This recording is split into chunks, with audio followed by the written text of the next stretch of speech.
Tangan, ribuan tangan, dan mempunyai jari hampir puluhan juta jari, puluhan juta jarinya, malaikatnya kebanyakan jarinya.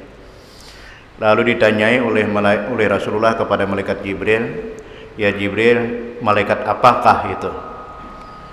Lalu Jibril menjawab bahwa malaikat itu adalah malaikat penghitung titik-titik hujan dari zaman Adam sampai kiamat dengan jarinya. Jadi kada pernah lepas, kada pernah luput dari hitungan malaikat itu titik-titik hujan yang turun dari langit ke bumi dengan jari-jarinya yang jutaan. Lalu Nabi bertanya kepada malaikat itu, "Wahai malaikat, adakah sesuatu yang tidak kamu hitung, yang terlindung daripada hitungan kamu?" Dijawab oleh malaikat tadi, kata malaikat bahwasanya apapun yang dikeluarkan oleh Allah dapat aku menghitung dengan jariku, tapi ada satu yang bisa dapat kuhitung, yaitu apabila umat engkau mengucapkan salawat kepada engkau, salawat atas Nabi, malaikat kewalahan kada aku menghitung. Banyaknya pahala salawat yang diucapkan oleh umat Muhammad, malaikat kewalahan kada cukup jarinya untuk menghitung. Ini luar biasa dahsyatnya salawat lah. Titik hujan dapat menghitung malaikat, tapi salawat umat Rasulullah, mengucapkan salawat kada kawa menghitung. Kita bersalawat dulu 3 kali lah. Salawat tibil qulub, penawar hati, pengobat hati. Allahumma salli ala sayyidina Muhammadin tibbil qulubi wa dawaiha wa afiyatil abdani wa shifaiha wa nuril absari wa dhiyaiha wa ala alihi wa sahbihi wa sallim.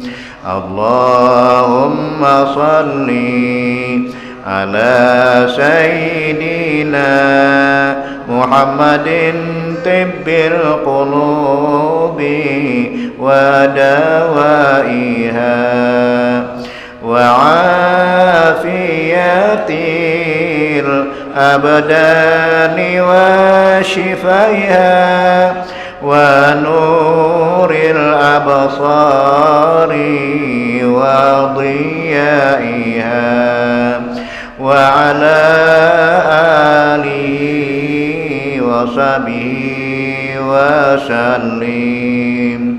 Allahumma salli ala sayyidina Muhammadin tibbil qulubi wa dawaiha wa afiyatil abdani wa shifaiha wa nuril absari wa dhiyaiha wa ala alihi wa sahbihi wa sallim. Kita menyambung pengajian halaman 63. Bismillahirrahmanirrahim. Qala musannifu rahimahullah ta'ala wa nafa'ana bihi wa bi ulumihi fid dharain amin. Wa bihi nasta'in wa la haula wa la quwata illa billahil aliyil azim. Qala al-Imam Syekh Abdul Samad Al-Palimbani rahimahullah ta'ala qala. Kemudian di atas kah?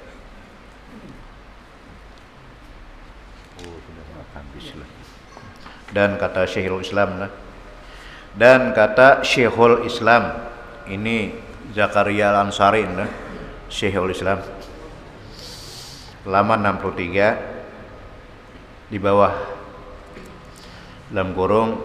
Dan kata Syekhul Islam di dalam Syarah Ar-Raud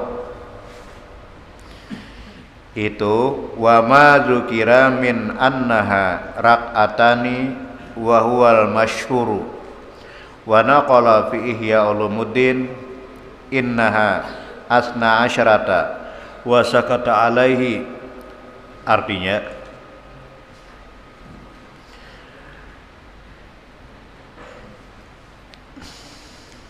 Artinya dan yang disebutkan di dalam hadis itu daripada bahwasanya sembahyang hajat itu 2 rakaat. Sembahyang hajat itu 2 rakaat, yaitu yang masyhur, yang terkenal. Yang masyhur, yang terkenal sembahyang hajat itu cuma 2 rakaat. Nah, adapun sembahyang yang 12 rakaat itu juga sama, hajat juga, cuma kurang masyhur. Ada yang 12 rakaat 6 kali salam lah. Qul huwallahu semua. Di sini yang termasyhur sembahyang hajat itu 2 rakaat. Dan manqul atau dipindahkan Imam Al-Ghazali di dalam Ihya Ulumuddin bahwasanya sembahyang hajat itu 12 rakaat. Jadi pindahan daripada kitab Ihya Ulumuddin karangan Imam Ghazali. Beliau menyebutkan 12 rakaat, tapi yang masyhur hanya 2 rakaat. Nah, terkenal. Bila hendak menambah, tambah lagi. Dipindah dari kitab Ihya Ulumuddin. Ini kitab Ihya Ulumuddin ini sebelang persis lawan Al-Quran, mulianya. Cuma kesolehan Imam Ghazali dan ketakwaan Imam Ghazali, kalau ibadah sidin kada diragukan lagi, sedekah sidin kada diragukan lagi, salat sidin, puasa sidin. Tapi ada seorang syekh, seorang ulama kasyaf yang diberikan oleh Allah Ta'ala ilmu lebih, ada pernah menemui Syekh Imam Ghazali di dalam mimpi.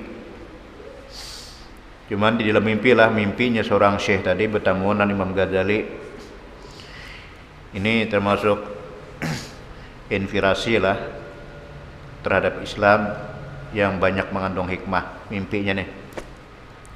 Jadi waktu ulama itu bertemu dengan Imam Ghazali di dalam sebuah mimpi, ditanya sidin, ujar nang bertemuan tu, wahai Imam Ghazali, ma fu'ilallahu alaika, apakah yang diperbuat Allah terhadap engkau? Apa sambutan Allah terhadap engkau? Karena engkau terkenal ahli zuhud, ahli tasawuf, ahli hakikat, ahli ma'rifat. Lalu bagaimanakah sambutan Allah terhadap engkau? Lalu dijawab oleh Imam Ghazali, kata Imam Ghazali, waqaftu ma baina yadayhi, aku ditahan Allah di hadapan Allah. Ditahan, disidang di hadapan Allah, kemudian ditanyai, ujar Allah, wahai Ghazali, apa persiapan kamu? Apa bekal kamu untuk menemui aku hari ini? Jadi dijawab oleh Imam Ghazali, azkuru min a'mali, aku menyebutkan amal-amalku. Kata Imam Ghazali, aku kasih ini amalku ini banyak, mengarang kitab, banyak kitab mengarang, banyak ibadah, sholat dan sebagainya. Lalu ujar Allah, kata Allah, lam akbal Ghazali, aku tidak akan menerima seluruh amal-amal kamu. Kata Allah nih, aku tidak menerima seluruh amal-amal kamu yang banyak itu, tapi yang kuterima kata Allah, wahai Ghazali, di saat waktu kamu mengarang kitab dan kamu letakkan dawat tempat tintah kitab engkau menulis di hadapan kamu, pada waktu itu zata yaumin, pada suatu hari turunlah lalat, kemudian hinggap di tempat tintah kamu, dan lalat itu meminum tintah kamu. Lalu kamu berhenti, stop mengarang, mempersilahkan lalat untuk minum sepuas-puasnya. Setelah lalat itu selesai minum, terbang, lalu kamu lanjutkan untuk mengarang. Itulah amal yang kuterima, kata Allah. Artinya ini inspirasi lah bagi kita semuanya, bahwasanya amal yang paling dicintai Allah itu adalah menghormati terhadap makhluk Allah. Jadi bukan sujud, bukan tasbih, bukan zikir, bukan puasa, tapi menghormati terhadap makhluk Allah. Sururun tudkhilhu alal muslim, memasukkan gembira ke dalam hati seorang muslim, ahabul a'mal ilallah, amal yang paling dicintai Allah. Jadi makhluk, jangankan manusia yang kita gembirakan, lalat, seekor lalat pun kita bahagiakan, itu membawa kita ke surga. Itu Imam Ghazali luar biasa lah. Jadi hormat terhadap makhluk Allah, termasuk binatang-binatang, rayap, ternak, buas, dihormati sidin. Kita kembali ke pelajaran. Bahwasanya hajat itu 12 rakaat dan diam ia atasnya. Habis dah tuh.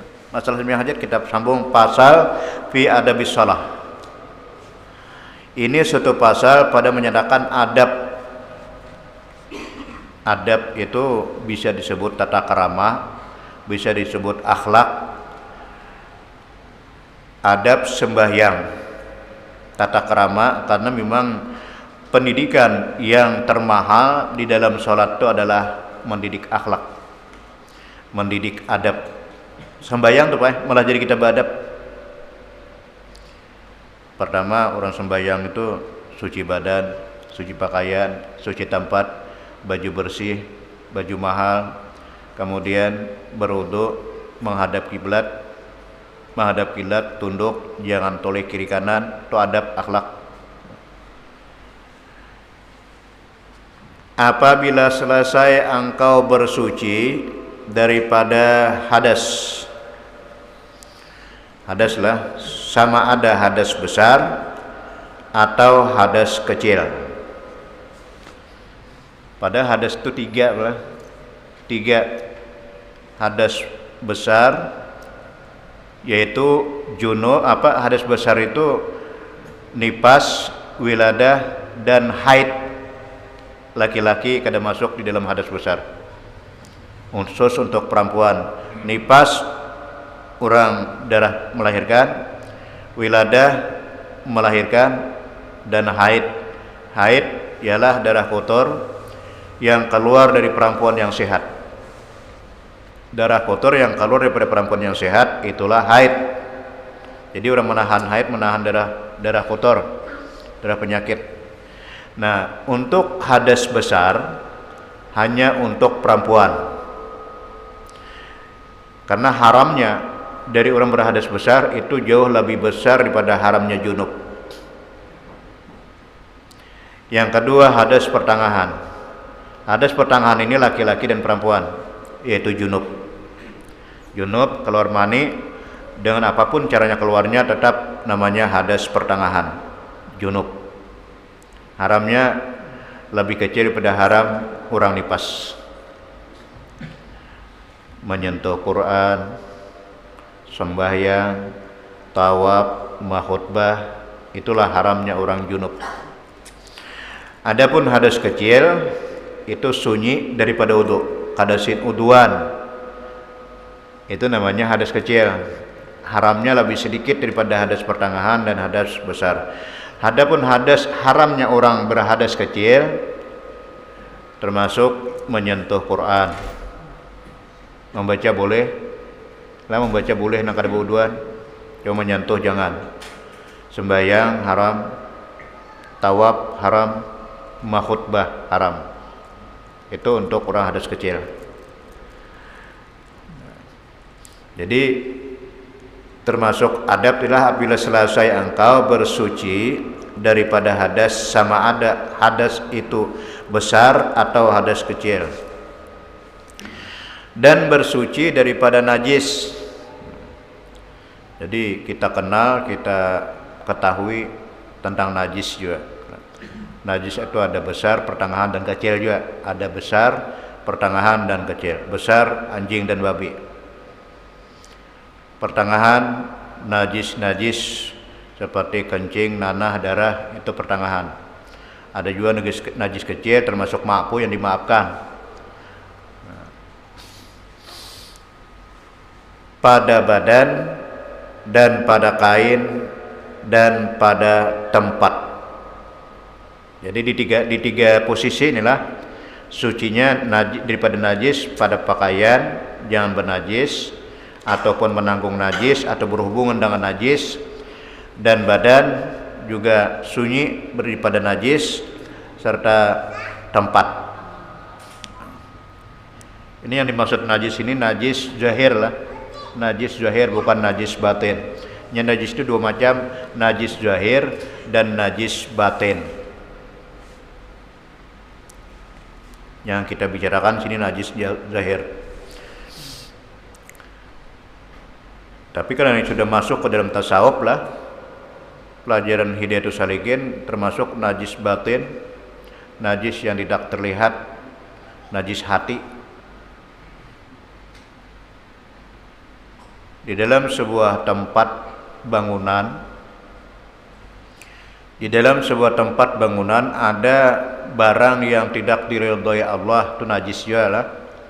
Barang yang tidak halal, barang yang haram, baik paku, semen, batu, bata, dan sebagainya, ada mengandung barang yang tidak diridhoi Allah, berarti tempatnya najis.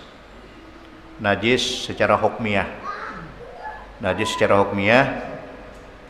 Kalau sampai ke dalam tasawuf, sama pada kau sembahyang. Hasil korupsi, hasil riba, hasil rampasan, curian, itu termasuk najis.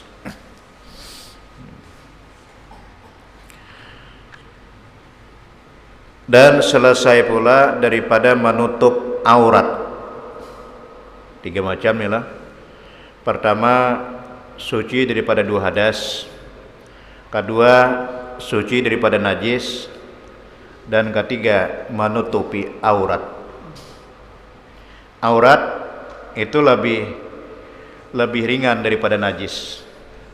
Najis lebih berat daripada aurat. Misalnya kita dalam keadaan terjepit, kita terkurung dalam sebuah kandang.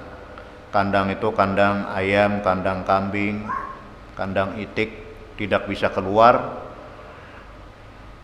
Semuanya najis. Tempat yang di lingkungan kita najis. Lalu kita hendak sholat, waktu sampai keluar kada kawa.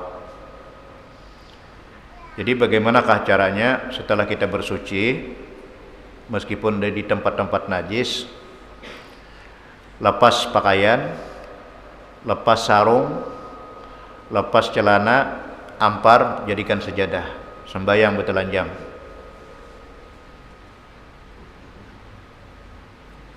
Jadi sembahyang bertelanjang, aurat sebagian kelihatan, asalkan jangan karena najis. Najis lebih berat daripada aurat. Aurat lebih ringan daripada najis. Sah sembahyangnya dengan syarat terjepit, tak kurung. Ini agama solusi itu aja. Ada terus jalan agama kada alasan. Itu sudah jalan terakhir, kada ada lagi jalan. Harus sholat. Kayak apa caranya? Sedang lagi di tempat najis, kiri kanan najis, muka belakang najis, lapas pakaian, ampar, bikin sejadah, sampai yang telanjang. Itu jalan terakhir. Artinya agama ada solusi terakhir nang kaya apapun dengan agama itu pecah. Jadi nutup aurat yang antara pusat dan lutut. Antara pusat dan lutut. Jadi pusat ke lutut sini. Itu batas aurat. Jadi bila lutut kelihatan aurat lah, bila pusat kelihatan aurat. Untuk laki-laki dan perempuan nang budak. Sama perempuan budak juga, perempuan budak hamba sahaya, auratnya dari lutut sampai ke pusat.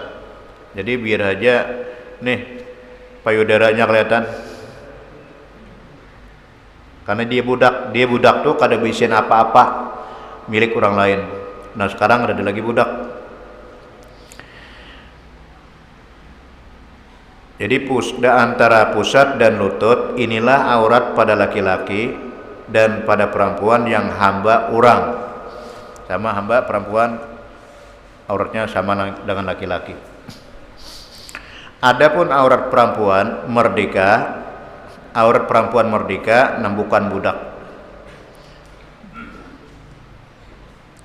Maka yaitu sekalian tubuhnya, melainkan mukanya dan dua telapak tangannya.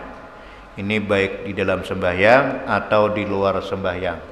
Perempuan di luar sembahyang atau di dalam sembahyang, auratnya seluruh tubuh, sekalian tubuhnya, melainkan mukanya. Ini mukanya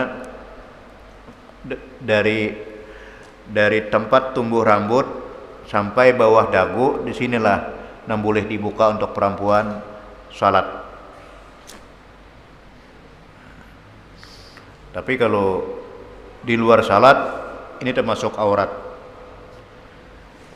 Tapi kalau di waktu ihram, kita ihram umrah atau ihram haji, perempuan kada boleh bercadar. Kada boleh bercadar, harus dibuka cadarnya. Kalau perempuan bercadar waktu ihram bayar dam. Jadi aurat perempuan ini bukan sekadar dalam sholat, tapi di luar sholat juga. Bahkan di luar sholat itu seluruhnya, muka dan telapak tangan.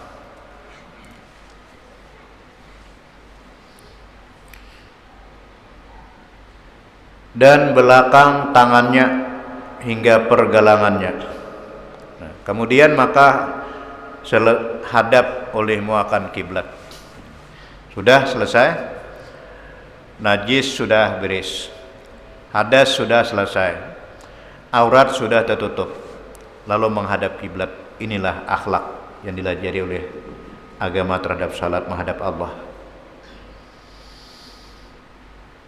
Barum-aruman kita hendak salat gitu. Jadi menghadap akan kiblat padahal berdiri betul. Nah, untuk kiblat orang salat itu ada 5 kiblat. Ada 5 kiblat salatnya orang salat. Pertama, kiblat dada. Jadi kiblat dada ini bukan ke Ka'bah tapi ke Makkah. Kalau ke Ka'bah kita luput bertahan. Jadi pusat kita negara Arab. Negara Arab di mana sebelah barat. Sebelah barat arah ke barat.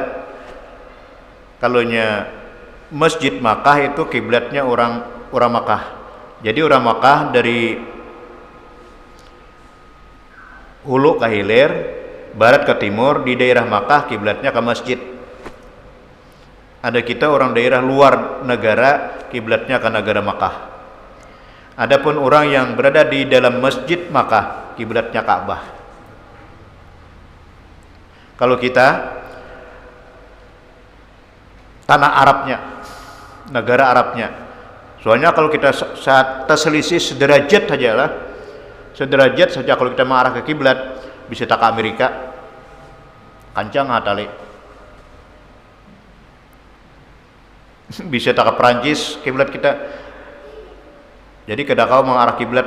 Jadi mengarah kiblat itu bagi orang yang menghadap Ka'bah yang di masjid.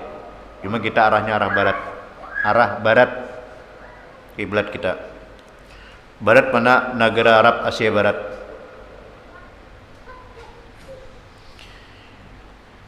Itu sasinti aja luputnya Pak, kancang Pak, simbanyakan panjangnya, jauhnya melayangnya. Cuma di dalam agama itu ada 2 hari ufuk matahari itu, matlaknya matahari pas tepat di atas ufuk Ka'bah. pada tanggal 28 September. 28 September dengan 16 Juli.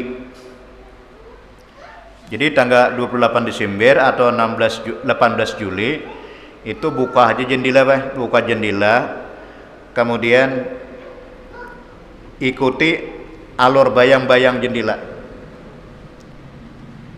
di mana arahnya bayang-bayang jendela, disitulah kita tandai arah kiblat di 2 titik tanggal ini, tanggal 28 September, tanggal 18 Juli.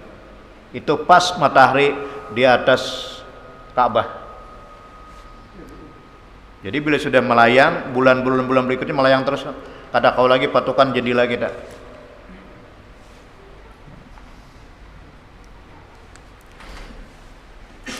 Jadi pertama kiblat dada tadi ke Ka'bah. Kemudian kiblat mata ke sajadah. Jangan pelingas, jangan melirik kiri kanan, makruh. Jadi kiblat mata arahkan waktu kita awal sampai selesai ke sajadah, kecuali di saat waktu tasyahud, membaca tasyahud, kiblat mata kita pindah ke sini, pindah ke telunjuk. Waktu baca tahiyat, pindah ke tunjuk. Selain pada tahiyat, arahannya ke sajadah semua mata kita. Kiblat mata ke sajadah. Kemudian kiblat telinga ke bacaan. Makmum kah? Dia wajib ittiba, mendengarkan bacaan imam, telinganya bagi yang mendengar. Nah, kada mendengar kada usah. Itu kiblat telinga ke bacaan. Kemudian kiblat mulut nanti baca, kita seakan-akan membaca hafalan yang ada di dalam hati kita. Jadi terbayanglah di hati kita bacaan Fatihah, bacaan sujud, bacaan rokok, semuanya kita gerakan hasil dari pandangan hati yang di dalam. Baca Fatihah kelihatan Fatihahnya lawan hati. Jadi kiblat mulut kepada bacaan di hati, menerjemahkan apa kata hati. Adapun kiblat hati ke Allah, itu kiblatnya orang sembahyang. Dada ke Ka'bah, mata ke sajadah, telinga ke bacaan, lidah mulut ke hati, dan dibaca hati ke Allah. Latihan khusyuk dulu.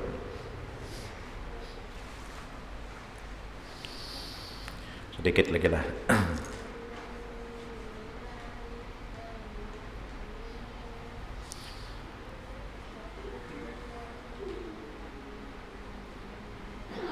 Kiblat padahal berdiri betul, dan renggangkan kedua kakimu sekira-kira sejangkal. Nih kita perhatikanlah adabnya berdiri waktu salat, antara kaki kanan dan kaki kiri sekira-kira sejangkal, sekilan. Jangan babi rangkang. Padan babi rangkang sama yang bercingkrang. Nang sunat itu nang ukuran sedang, tubuh sedang lah. Artinya ukuran tubuh sedang itu sekilan jaraknya antara kaki kanan dengan kaki kiri. Nah kecuali orangnya gemuk benar, sesuai dengan posisi kakinya.